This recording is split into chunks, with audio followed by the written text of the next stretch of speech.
Arnold Van Dam sprawled back in his executive swivel chair with all the elegance of a rag doll tossed into a corner. Jack had never seen him wear a coat except in the presence of the president, and not always then. At formal affairs that required black tie, Ryan wondered if Arnie needed a Secret Service agent standing by with a gun. The tie was loose in the unbuttoned collar, and he wondered if it had ever been tightly knotted. The sleeves on Arnie's LL Bean blue-striped shirt were rolled up and grimy at the elbows because he usually read documents with his forearms planted on the chronically cluttered desk. But not when speaking to someone. For important conversations, the man leaned back, resting his feet on a desk drawer. Barely 50, Van Dam had thinning gray hair and a face as lined and careworn as an old map, but his pale blue eyes were always alert, and his mind keenly aware of everything that went on within or beyond his sight. It was a quality that went along with being the president's chief of staff. He poured his Diet Coke into an oversized coffee mug that featured an emblem of the White House on one side and Arnie engraved on the other, and regarded the Deputy Director of Central Intelligence with a mixture of wariness and affection. "Thirsty?" "I can handle a real Coke if you have one down there," Jack observed with a grin. Van Dam's left hand dropped below sight, and a red aluminum can appeared on a ballistic path that would have terminated in Ryan's lap had he not caught it. Opening the can under the circumstances was a tricky exercise, but Jack ostentatiously aimed the can at Van Dam when he popped the top. Like the man or not, Ryan told himself, he had style.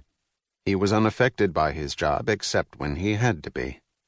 This was not such a time. Arnold Van Dam acted important only for outsiders. Insiders didn't need an act. "The boss wants to know what the hell is going on over there," the chief of staff opened. "So do I."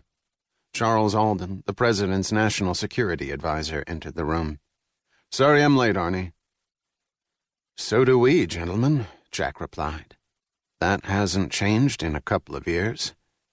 "You want the best stuff we've got?" "Sure," Alden said. "Next time you fly to Moscow, look out for a large white rabbit with waistcoat and pocket watch. If he offers you a trip down a rabbit hole, take it, and let me know what you find down there," Ryan said with mock gravity. "Look, I'm not one of those right-wing idiots who moans for a return to the Cold War, but then at least the Russians were predictable. The poor bastards are starting to act like we do now. They're unpredictable as hell. The funny part is, now I can understand what a pain in the ass we always were to the KGB. The political dynamic over there is changing on a daily basis. Narmanov is the sharpest political infighter in the world, but every time he goes to work, it's another crisis." "What sort of cat is he?" Van Dam asked. "You've met the man."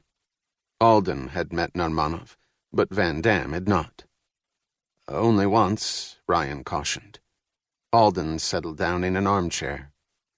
"Look, Jack, we've seen your file. So is the boss. Hell, I've almost got him to respect you. 2 intelligence stars, the submarine business, and Jesus, the thing with Gerasimov. I've heard of still waters running deep, fella, but never this deep. No wonder Al Trent thinks you're so damn smart."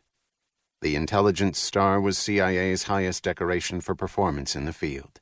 Jack actually had 3, but the citation for the 3rd was locked away in a very safe place, and was something so secret that even the new president didn't and would never know. "So, prove it. Talk to us." "He's one of those rare ones. He thrives on chaos. I've met docs like that. There are some, a rare few, who keep working in emergency rooms, doing trauma and like that after everybody else burns out. Some people just groove to pressure and stress, Arnie. He's one of them. I don't think he really likes it, but he's good at it. He must have the physical constitution of a horse."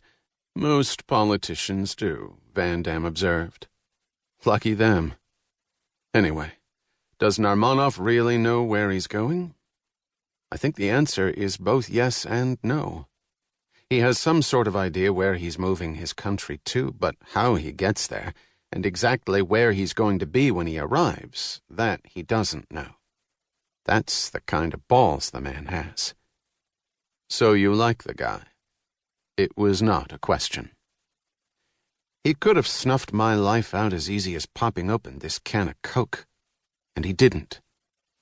Yeah, Ryan admitted with a smile. That does compel me to like him a little. You'd have to be a fool not to admire the man. Even if we were still enemies, he'd still command respect.